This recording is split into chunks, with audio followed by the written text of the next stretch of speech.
سلام به شما که دوستتان داریم بی قید و شرط، با هر نژاد و قومیت و در هر کجای این کره زیبا که زندگی می کنید.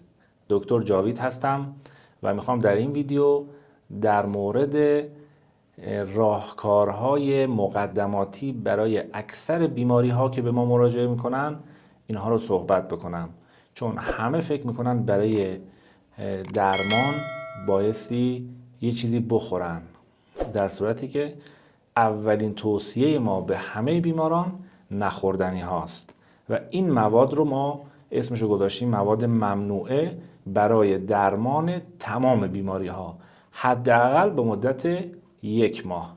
بسیار مطالب مهمی در این ویدیو خواهیم داشت. عزیزان دلم، بیش از 15 سال طبابت بنده، بیش از 50,000 ویزیتی که انجام دادم، با تمام این تجربیاتم به این جمع‌بندی رسیدم که میخوام در این ویدیوی 10-15 دقیقه‌ای خدمت شما ارائه کنم مطالب رو که همه طرز تفکرشون رو باید اصلاح بکنن نسبت به درمان بیماری ها. اولا برای درمان اینجوری نیست که حتما نیاز به دارو باشه و قبل از دارو ما توصیه‌مون اینه که اول بالاغذیه بعد بالادویه، یعنی اول با غذا بعد با دوا. این اصل کلی هست برای درمان همه بیماری ها. به قول اساتیدمون و حکمای بزرگی که در طب سینوی کار کردن، در روش های طب سنتی ما کار کردن و حتی اندیشمندان و دکترینی که امروزه در حوزه تغذیه و طب دارن کار میکنن، به این نتیجه رسیدن که اول باید پاکسازی بشه بدن و برای پاکسازی بدن در ابتدا نیاز به دارو نیست. در ابتدا ما باید بدونیم چه موادی رو نخوریم و با نخوردن باید شروع کرد برای درمان. شمایی که سردرد هستین و سالها میگرن دارید، شمایی که دیابت دارید و همیشه نگران قند خونتون هستید، شمایی که فشار خون دارید و فکر میکنید که باید هر شب دارو مصرف بکنید، و شماهایی که کمردرد، پادرد، قلبتون مشکل داره، کبد چرب دارید، چرا فکر میکنید که بایستی دارو خورد؟ آیا بهتر نیست تجربیات ما رو استفاده بکنید؟ مدت کوتاهی اینا رو استفاده بفرمایید. اگر شما بهبود پیدا نکردید، برگردید به سراغ روش‌های دارویی، چه داروهای گیاهی و چه داروهای شیمیایی. من توصیه‌ام به شما اینه که اول با این روشی که خدمت شما میگم شروع بکنید. روش ما اول پرهیزه و به قول بزرگان رأس همه داروها پرهیز هست. یعنی ابتدا ما بایستی بدن رو ببریم توی حالت ریلکسیشن و توی یک حالت استراحتی که با پرهیز براش میتونیم ایجاد بکنیم. وقتی پرهیز میکنیم از چی؟ از برنامه‌های غذایی که داشتیم، مواد غذایی که ما اسمشو گذاشتیم غذاهای ممنوعه. اینا رو یه مدتی مصرف نفرمایید، 1 ماه. من خواهش که دارم، چون این ویدیو میخوام تعداد زیادی از مواد رو بگم و اینها علتهاش رو همکاران ما توضیح دادن، مثل سرکار خانم فرشته اسفیدانی که میتونید مراجعه کنید، تک تک این مواد رو بهش اشاره کردن که چرا مثلا چای سیاه رو نخوریم، چرا لبنیات، چرا، اینها رو توضیح دادن. من فقط تیتر اینها رو میگم خدمت شما با یک جایگزین و مختصری توضیح و مفصلش رو شما هم میتونید مقالات علمی رو مطالعه بکنید. در این خصوص مطالب بسیار و مقالات بسیاری هست و در واقع در این ویدیو ما میپردازیم به اصول کلی و سرفصل‌های کلی ممنوعات غذایی که متداول شده و مد شده و اکثر مردم دارن استفاده میکنن. عزیزانی که در واتساپ دارن با ما چت میکنن و به مشاورین ما مراجعه میکنن، چه به صورت حضوری چه به صورت مجازی، همه اینها رو ما توصیه میکنیم 1 ماه این موادی رو که میگیم مصرف نفرمایید. 1 چای سبز و سیاه. چرا؟ به دلایل بسیار زیاد که حداقلش اینه که 65 تا بیماری ایجاد میکنه و زمانی که شما از تجربه ما استفاده کردید متوجه میشید بعد از 1 ماه میتونید که خیلی از مشکلاتی که داشتید کمرنگ میشه در وجود شما. بنابراین توصیه‌مون اینه که به تجربه من اعتماد بکنید. تجربه پدر علم هست. گرچه مقالات علمی بسیار زیادی هم هست که چای یک نوشیدنی روزانه نیست و شما نمیتونید هر روز مصرف بکنید به عنوان دارو. چرا؟ چای سبز و سیاه میتونید اینو با روش‌های خودش ترک بکنید. یعنی یک دفعه اگه کسانی سردرد میشن میتونید کم رنگ کنید، رنگشو آرام آرام رو شیب ملایم بیارن به آب جوش برسونن، دمنوش‌های مختلف و متعددی استفاده بکنن. 2 قهوه به عنوان یک دارو ما قبول داریم، خواصی درش هست. تمام گیاهان و تمام آنچه که در طبیعت وجود داره همه اثرات دارویی و درمانی دارند، حتی زهر مار. از زهر مار دارو درست میکنن برای خیلی از بیماری ها. حتی نیش زنبور، برگ درختان، ریشه درختان، همه چی. اون ما هستیم که انتخاب بکنیم چه میزان از این مواد رو استفاده بکنیم و بیاریم در برنامه غذایی روزانه خودمون. عزیزان، موادی که میگیم بی چون و چرا 1 ماه استفاده نکنید. یادداشت بفرمایید مشکلاتی که دارید، چون الان اکثرا ترکیبی هستن، یعنی بیماری های متعددی رو دارن. بیماریاتون رو یادداشت بکنید: سردرد، کسالت، پادرد، خصوصا زانو درد و کبد چرب و بیماری های مختلفی که دارید، عوارضی که دارید یادداشت بفرمایید. بعد از استفاده نکردن 1 ماه این مواد که هیچ هزینه‌ای برای شما نداره، فقط استفاده نکنید و جایگزین کنید با مواد سالم‌تر. بعد از 1 ماه شما اینا رو تیک بزنید: این رفع شد، این رفع شد، این کم شد، این 50% خوب شد.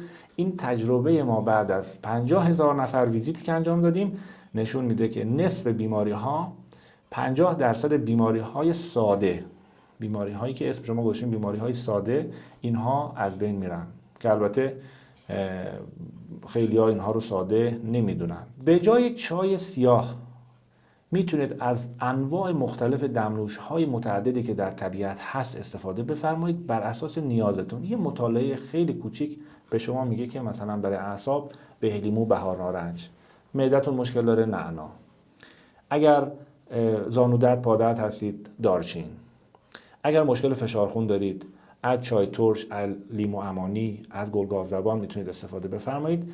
دمنوش های متعدد. و اگر میخواید یه دمنوش عمومی استفاده بکنید، چای سیب که از میوه سیب به دست میاد. سیب رو خشک میکنن، تفتش میدن، رنده میکنن، سیب رو رنده میکنن، خشک میکنن، تفتش میدن و بعد اون سیب رنده شده تفت خورده وقتی دم میکنید دقیقاً رنگ قرمز میشه. بسیار جالبه و بهترین جایگزین برای چای سیاه. که این محصول رو میتونید در سایت هم ببینید. محصولات سالم رو در سایت دکتر گرین لایف میتونید تهیه بفرمایید و ارسال دارن دوستان به سر تا سر جهان.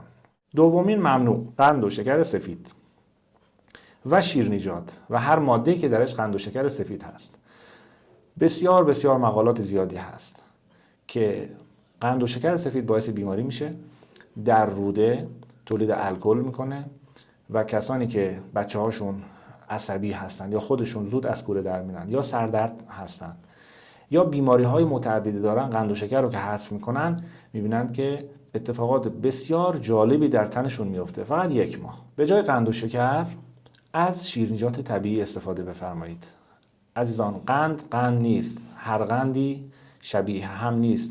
قند شکر با قند عسل فرق میکنه، با انجیر فرق میکنه، با خرما، توت خشک و قندهای طبیعی رو جایگزین کنید به جای قند و شکر صنعتی که امروزه عامل خیلی از بیماری هاست. ممنوع سوم: نمک تصفیه شده.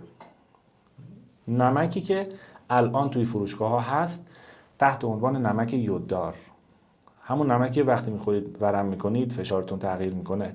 این نمک رو حذف بفرمایید و جایگزین کنید با نمک‌های ارگانیک، با نمک‌های سنگی که از معادن به دست میان، نمک آبی، نمک صورتی و واقعا محشرن، نمک‌های که از دل طبیعت استحصال میشن، از نمک‌های دریایی که از مناطق تمیز و بهداشتی استحصال میشن.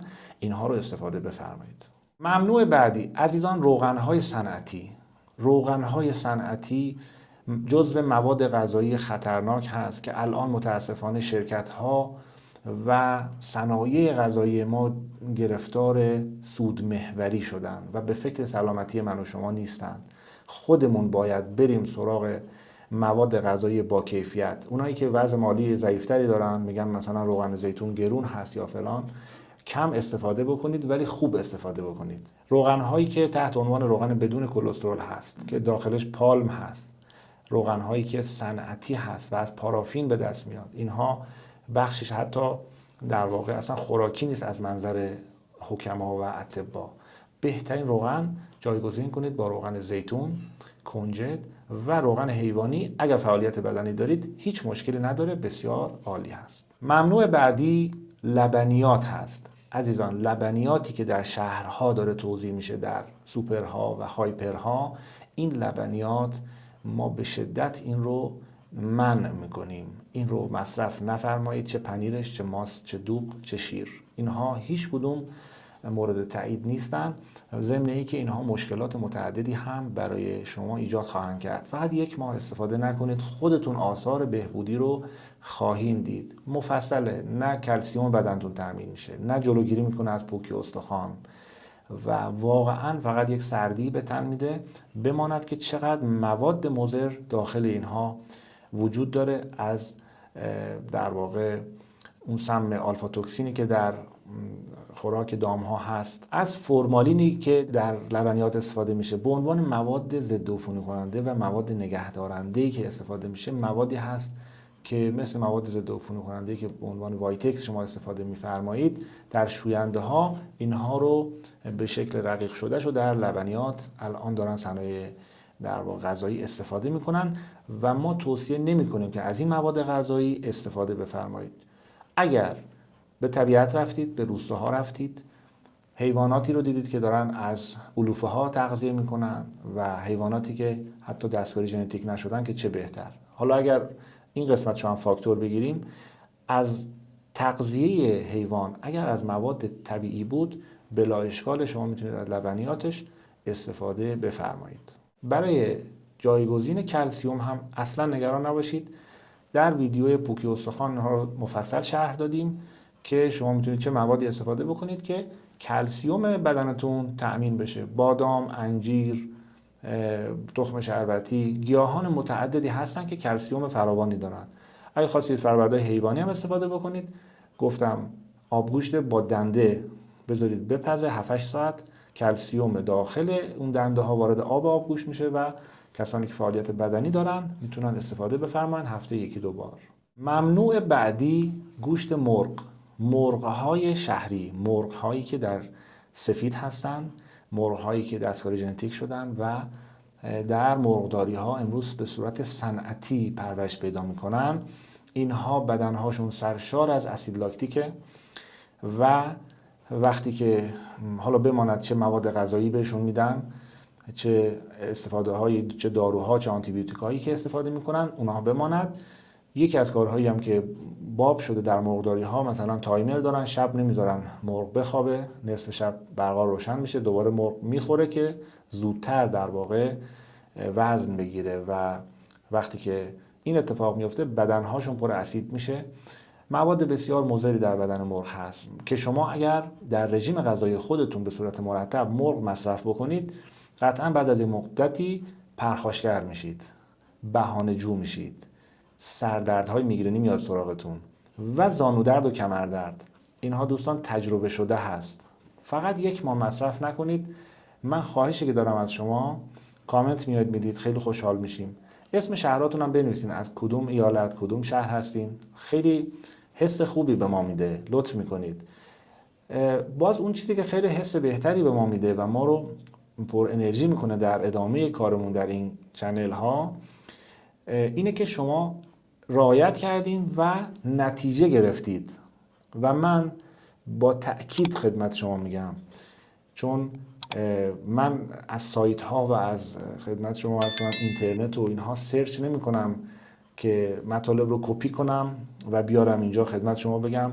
به عنوان دانستنی ها خوبه شما از چنل های مختلف استفاده بفرمایید، ولی این چنل متفاوت عزیزان.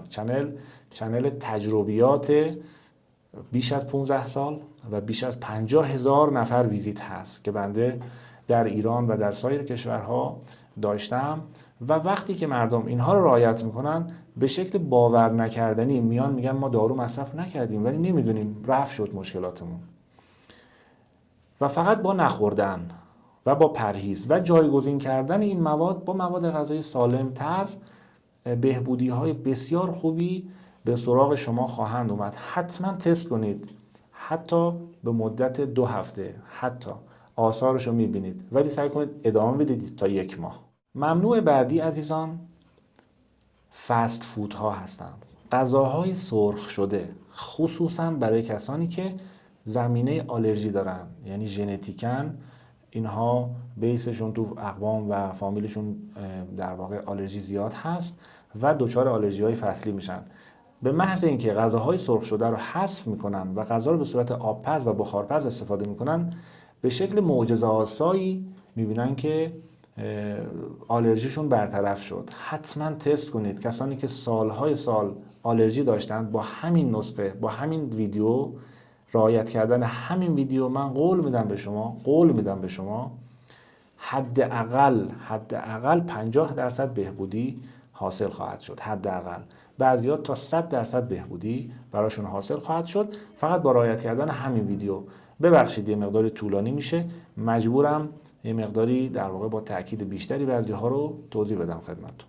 عزیزان دل، ممنوع بعدی غذاهای فریز شده هست. وقتی غذا رو فریز میکنید، خصوصا غذاهای گیاهی رو، سلول‌ها دچار لیز میشن، یعنی تجزیه میشن، میترکن. مواد مفید سلول‌ها در واقع دچار دگرگونی میشه و غذا رو الان در هر جایی که شما هستید میتونید غذای گیاهی رو به صورت تازه استفاده بکنید. غذای فریز شده به جز چند مورد، حالا نان رو مشکلی نداره و گوشت هم خیلی مشکلی نداره ولی تازهش بهتره، بقیه غذاهای گیاهی رو حتما تازه استفاده بفرمایید. ممنوع بعدی ما که خیلی مهم هست، آب کلردار.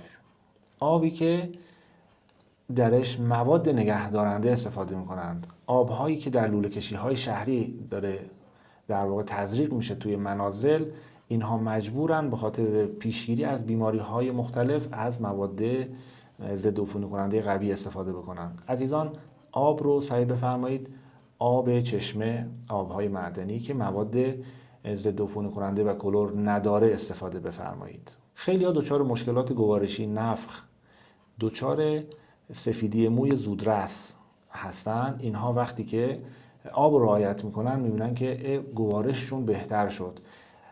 خصوصا کسانی که در فامیلشون زمینه بیماری های گوارشی زیاد هست، اینها آب رو اصلاح بکنن. آب بسیار بسیار مهم و حیاتیه و جزو اون موادی هستش که 70% بدن ما رو تشکیل میده و ارزش رو داره برای آب یه مقدار انرژی بذاریم برای پیدا کردن یه آب خیلی با کیفیت.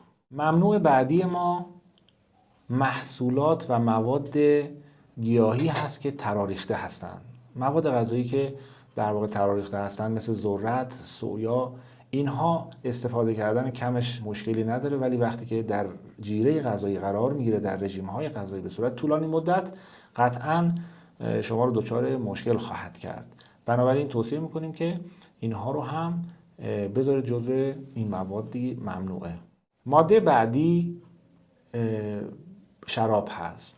شراب من کاری به جنبه‌های دیگه ندارم، از زاویه یک طبیب نگاه میکنم. بله درش فوایدی هست و یک سری خواصی داره، یک سری مزایایی داره، ولی وقتی معایبش رو در کنار مزایا میذاریم میبینیم معایب میچربه و معایب خیلی بیشتر هست. بنابراین برای یک زندگی سالم توصیه ما این هستش که ما مزاجمون رو متعادل بکنیم. وقتی مزاج متعادل بشه، از اون سردی بیاد بیرون، چون خیلی ها به خاطر در واقع اون هیجانی که ایجاد میکنه و اون حالتهای گرمی بخشی که ایجاد میکنه در مغز این رو استفاده میکنن. اینو میشه با مواد طبیعی هم جبران کرد و به این سمت رفت.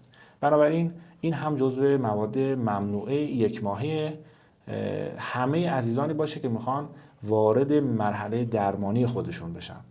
عزیزان درمان یک دفعه و با مصرف یک دارو و یک شبه اتفاق نمیفته. سبک دکتر جاوید سبک آرام آرام به سمت سلامتی رفتن هست. همونطور که ما آرام آرام بیمار میشیم باید دوره درمانی طی بکنیم. توقع نداشته باشیم برای فشار خون یک دارو گیاهی بگیرید بخورید و درمان بشید یا یه دارو شیمیایی. اینا درمان نمیکنن، اینا بیشتر بیزینس درست کردن و میخوان در واقع دارو فروشی بکنن. با اصلاح تغذیه، با نخوردن بریم سراغ درمان، نه با خوردن. خیلی دوستتون دارم. شاد و سالم و موفق باشید. خدا نگهدار.